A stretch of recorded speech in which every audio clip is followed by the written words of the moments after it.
Humihinga ka pa o makakahinga ka pa after mong matry tong pagkalaki-laking mga slides ng Aquaplanet? Maaga nga kami pinaprepare ng ate ko dahil Aquaplanet na naman ang trip ng ate mo, Ti.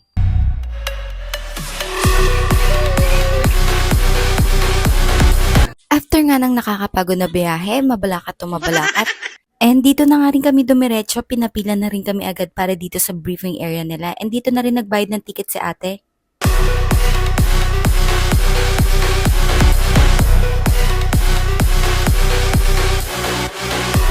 And after nga namin maghanap ng cottage, eto nga, nilagyan ko na agad ng sunblock si Chase. Ito nga pala yung una namin pinuntahan, itong mermaid pool nila or kiddie pool nila. Nagstay nga muna kami dito saglit dahil nga sinamahan namin tong mga bagets mag-swimming. Hindi pa nga kami isang oras nagtatagal, nakaramdam agad ng gutom tong maliit na to. Hay nako! Pumunta nga muna kami dito sa main wave pool habang nag-iisip kami kung ano yung uunahin naming slide. And hanggang sa nakapili na nga kami, ito nga pala yung Octopus Racer. Bali 6 persons nga pala kami unang nag-try dito. Ako, si Jewel, si Chibas, and si Iya, and yung papa mong ayaw magpahuli. Iba pala talaga yung feeling kapag nagtatapang-tapangan ka sa baba. Tapos ikaw yung mismo bubulusok sa tubig. Ay me, para natanggal yung mga organs ko talaga dito.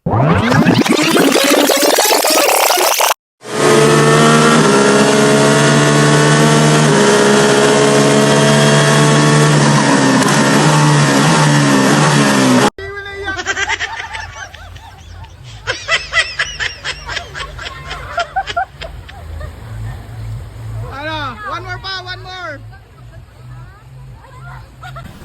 Ganun pa ng water. And eto nga pala yung second water activity natin, itong Wave River. Ang saya nga sana dito magpalutang-lutang kaso naging expectation versus reality ako. Kahit na nga nasasakal na rin tong maliit na to, aba, nag-e-enjoy rin sa tubig. Dahil nga inalaw naman kami ng lifeguard na isama namin si Chase.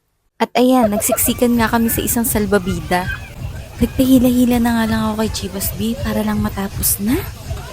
After nga namin sa Wave River, nagyaya muna si ate kumain. Dahil nga marami pa kaming susubukan na slides, kaya kailangan namin ng energy. Buti na nga lang, sakto nga lang itong mga kinain namin. Hindi ganong kabigatan sa tiyan. Hindi na nga namin pinababa yung kinain namin at dumiretso na rin kami dito sa spiral slide. At bahala na nga kung sinong unang masuka sa amin.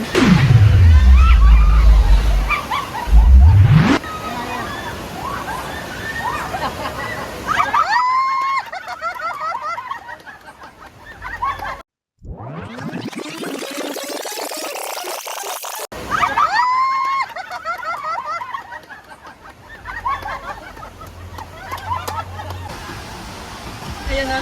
Ayun.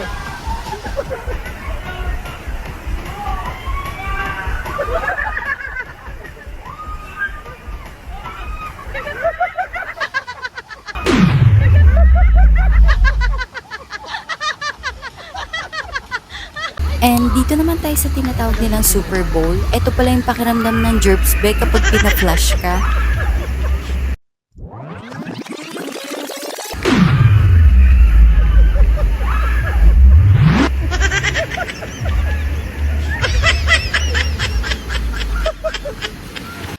Kinalma-kalma ko nga muna yung puso ko dito, bet. Nagbabad nga muna kami nila ate dito sa wave pool bago nila ako napigat dito sa pinakamatinding tornado na to. And eto rin yung slide na pinakalas na trinay ko. Eto rin yung hindi na ako makareact sa sobrang nervous ko. Diyos ko, sa sobrang putla ko, pinagtatawanan na ako ng pamangkin ko tsaka ng anak ko.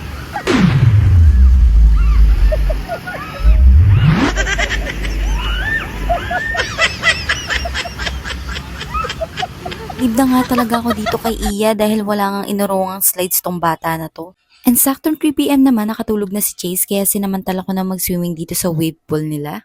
Dahil saktong 4 PM nga dapat nakapack up na kami. And sakto naman pagbalik ko ng cottage, bumili na pala ng pang snack sila ate. Kaya naman nakakain kami bago pa kami umuwi. Ito yan. Napahanap pa nga kami ng clinic dito dahil habang kumakain nga kaming lahat, nasugatan pala si tita. Pinapunta nga kami ni ate saglit dito sa bandang food section nila dahil sabi nga ni Bem nandito daw yung first aid. And kaso may nakasalubong kaming isang staff nila, ang sabi nandun daw yung first aid station malapit sa cottage namin kaya naman bumalik kami ni tita. And ayun nga. And sakto naman may nurse na naka-duty doon kaya sabi ko kay tita palagyan niya na ng bandage. 9 to 5 PM nga pala yung schedule time nila dito kaya naman dali-dali kami nag-pack up pa uwi na. Super enjoy nga yung naging experience namin dito. Sayang nga lang hindi kami kompleto. So see you on my next vlog. Bye!